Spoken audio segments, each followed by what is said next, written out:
금발의 왕세자가 힘없이 바닥으로 쓰러졌다. 그는 직전에 아리아드네가 건넨 수송아지로 만든 상규나치오 돌체를 의심 없이 받아 크게 한입 베어 물었던 참이었다. 그녀를 믿은 결과였다. 아리아드네는 고개를 끄덕여 대기하던 병사들에게 알폰소 왕세자의 신병을 넘겼다. 이렇게 허탈하게 왕국의 주인이 바뀌었다. 미안합니다, 왕세자 전하. 아리아드네는 나직하게 뇌가려 보았다. 옳지 못한 짓이라는 사실은 알고 있었다. 하지만 그녀에게는 지켜야 할 사람이 있었다. 아리아드네는 왕궁 안을 제 집처럼 걸어가 국왕의 침실로 들어갔다. 그녀가 왕궁 안을 휘젓는 동안 아무도 그녀를 제지하지 않았다. 국왕의 침실 안에는 그가 있었다. 그녀의 맹목적인 사랑이자 숭배의 대상, 그녀의 완벽한 약혼자, 체자레 데 코모. 왕의 사생아, 왕자가 되지 못한 왕의 아들. 어떻게 됐어? 알폰소 왕세자의 신병 확보를 완료했어요. 피사노의 군인들에게 넘겼습니다. 그 말을 들은 체자라의 조각 같은 얼굴에서 예민함이 사라지고 환한 미소가 번졌다. 마치 방 안의 촛불을 일순간에 모두 켠 것처럼 세계의 조도가 올라가고 온도가 따뜻해지는 느낌이었다. 그래, 이거면 됐어. 체자레는 걸터 앉아있던 아버지의 옥좌에서 뛰어내려와 아리아드네의 손을 맞잡았다. 전달되어 오는 체온에 아리아드네는 그의 기쁨과 애정이 전염되는 것 같아 몸을 부르르 떨었다. 잘했어. 그놈의 목숨만 취하고 나면 나는 당신을 왕국에서 가장 고귀한 여자로 만들 거야. 체자레... 아버지는 오늘 내일 하셔. 언제 돌아가셔도 이상하지 않아. 늙은 왕이 병석에 누운 지금 알폰소 왕자마저 실각하고 나니 체자레 데코모를 막을 수 있는 사람은 이제 아무도 없었다. 이로써 우리의 시대가 오는 거야. 그녀는 새 시대에 관심이 없었다. 그저 그가 기뻐한다면, 그런 그의 옆에 있을 수 있으면 그것으로 충분했다. 체자레 데코모, 에트루스칸 왕국의 변경백이자 알폰소 왕자의 사촌인 그는 국왕 레오 3세가 병석에 눕자 곧바로 국경의 군사를 일으켜 왕성을 점령했다. 명분은 알폰소 왕자가 레오 3세를 독살하려고 했다는 것이었다. 아무도 믿지 않았지만 왕성을 가득 채운 체자레의 사병 앞에서 불만을 토로하는 자는 없었다. 그리고 번개같이 알폰소 왕자의 시체가 수도 산 카를로 성의 성벽에 내걸렸다. 적국 갈리코 왕국으로 망명하려다가 국경에 잡혔다는 것이 체자레 측의 발표였다. 보라! 알폰소 왕자는 적국과 내통하여 임금님을 독살하고 왕위에 오르려던 간악한 반역자다. 나 체자레 데코모, 아니 체자레 데카를로가 에트루스칸 왕국을 보위하여 국왕을 지키고자 섭정궁에 오르니 국민들은 나를 믿고 따르라. 체자레는 쿠데타가 성공하여 에트루스칸 왕국의 섭정공이 된 이후로도 자기의 지위를 다지는데 9년이라는 시간을 썼다. 그 시간 동안 체자레는 그의 옆자리에서 궁전을 다스릴 역할을 해줄 여자가 필요했다. 레오 3세의 왕비는 오래전에 서거하였기 때문에 왕국에서 가장 지위가 높은 여자는 체자라의 약혼 여인 아리아드네였다. 갓 왕궁에 입성했을 당시 아리아드네의 사극의 평판은 처참했다.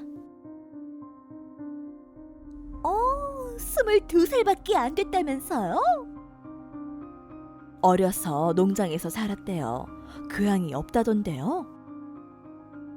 파티에서 봤는데 올바른 옷차림도 못 맞추더군요. 본데 없이 자라서 그렇죠 뭐. 아리아드네는 정의롭지 못한 모든 것의 상징이었다. 적법한 왕자를 몰아낸 왕의 사생아의 여자. 본인의 출생은 성직자인 추기경의 사생아.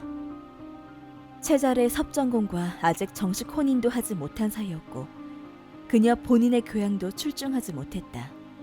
그녀는 체자라에게 온 정성을 다했지만 그조차도 내세울 것 없는 여자라서 남자의 목을 매는 거라며 우습게 취급당했다. 자연히 섭정공에 대한 비웃음도 높아만 갔다. 불손한 분위기가 정점에 다다른 어느 날, 그녀가 주최한 정례 티파티에서 일이 일어났다. 나이가 지긋한 유서 깊은 수도 출신의 한 백작 부인이 체잘의 섭정공의 출생의 비밀을 큰 소리로 떠들어댔다. 이는 중앙의 궁정 귀족들 사이에는 아름아름 알려진 이야기였지만 변경의 털을 잡고 있는 지방 귀족들 사이에서는 잘 알려지지 않은 이야기였다. 사실은 체잘의 공이 왕자의 사촌이 아니라 레오 3세의 서출이라면서요? 중앙 귀족들은 그전부터 아리아드네와 체자레를 탐탁지 않아 했다. 하지만 아리아드네가 있는 자리에서 들으란 듯이 큰 소리로 체자레 이야기를 떠드는 것은 도를 넘은 일이었다. 그들은 숫제 티테이블의 상석인 아리아드네가 앉은 쪽에서 몸통을 완전히 돌리고 앉았다. 백작 부인을 중심으로 해서 아리아드네를 투명인간 취급하는 대형이었다. 그들의 태도가 외치고 있었다. 마음에 들지 않더라도 반쪽짜리 귀족인 너 따위가 어떻게 할 거야? 이 부정한 권력을 등에 업은 추기경의 사생아야. 그는 그녀 인생의 목적이자 숭배의 대상이었다. 그는 고결했고 강했으며 많은 고통을 참고 있었다. 아리아드네는 누군가가 자신의 욕을 하는 것은 참을 수 있어도 체자라의 험담을 하는 것은 용납할 수 없었다. 출생 기록이 깨끗해야 왕가의 혈통인지 아닌지가 판명될 것 아닙니까? 체잘의 공은 국왕이 되기에 부적합한 더러운 출신이네요. 이야기의 끝에서 이야기를 처음 시작한 백작 부인이 마치 대법관이라도 된 양 결론을 내렸다. 그녀의 단호한 논평이 아리아드네의 응접시를 울렸다. 아리아드네는 자신의 인내심이 끊어지는 소리가 들렸다고 생각했다. 그 순간 그녀는 그만 맹수처럼 테이블을 뛰어넘어서 그 백작 부인의 머리채를 잡아채고 말았다. 취소해! 아리아드네는 그 백작 부인의 머리채를 주고 흔들며 짐승처럼 그르렁댔다. 아무것도 모르면서 증거도 없이! 수도의 달코 다른 귀부인들과 그들의 방식으로 싸워서 이길 방법이 분명히 있었을 것이다. 하지만 20대 초반에 제대로 된 교육도 받지 못하고 시골 농장에서 하녀들과 섞여서 자란 젊은 아리아드네는 그 방법을 알지 못했다. 그럼에도 불구하고 그녀는 무엇이라도 해야 했다. 그녀의 사랑하는 체자레가 저런 젠치 않는 쓰레기들의 우스갯거리로 전락하는 것은 참을 수 없었다. 체자레에 대해 그 가벼운 입 놀린 것 취소해!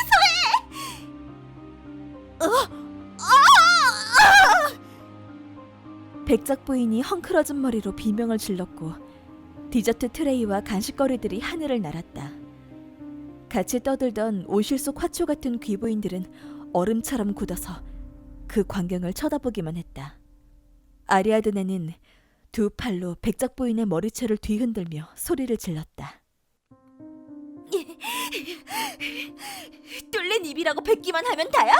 당장 정정하고 사과해! 세상에나 교양 없는! 양 당사자의 악당언니 외에는 얼음 같은 침묵이 응접실을 지배했다. 이런 상황은 전대미문이었다. 귀부인들은 우왕좌왕하며 왕궁 사교계 한복판의 머리채 사건을 말릴 엄두조차 내지 못했다. 그 순간 갑자기 남자들의 무거운 군합발 소리가 방 전체를 울렸다. 제식 근위병들이 절도 있는 움직임으로 응접실로 입장해서 정지했다. 그들 뒤로 제식용 정복을 차려입은 유난히 잘생긴 남자가 유유히 들어와 멈춰 섰다.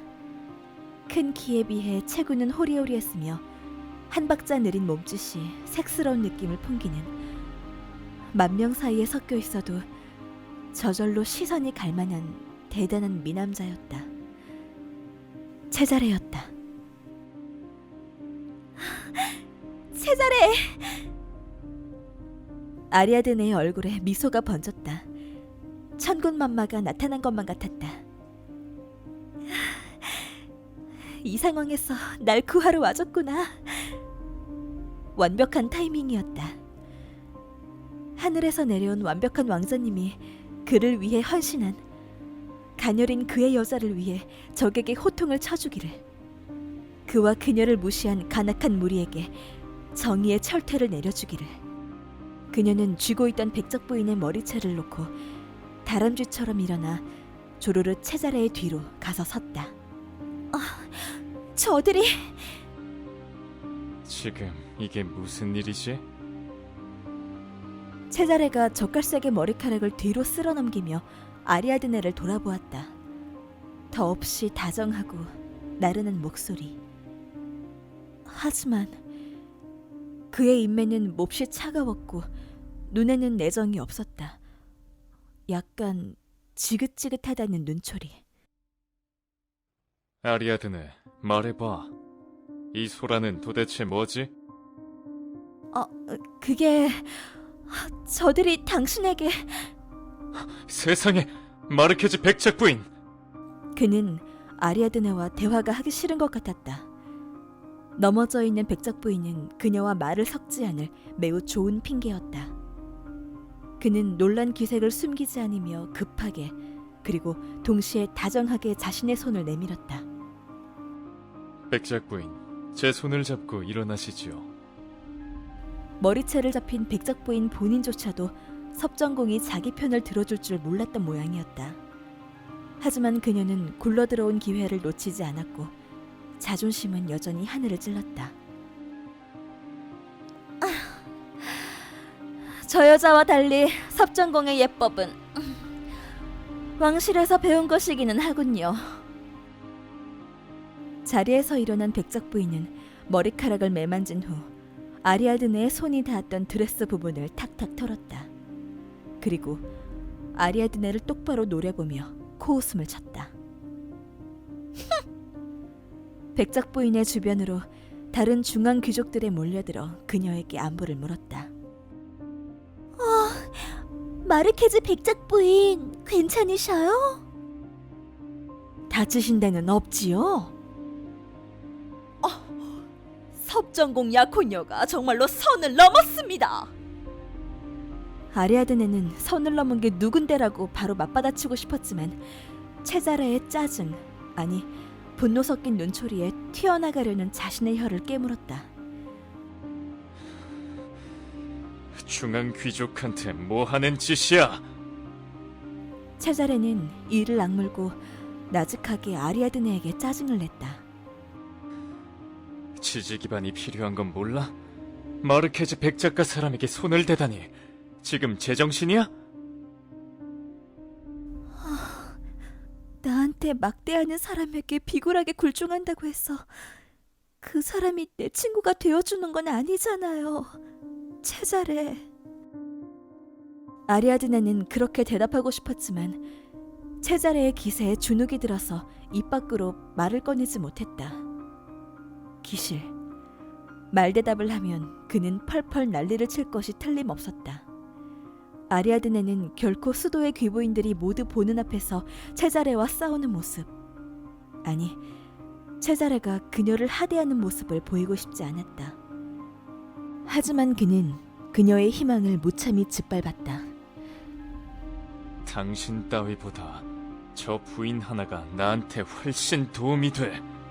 그가 낮게 이를 닦는 목소리가 응접실 안의 소음을 비집고 울렸다.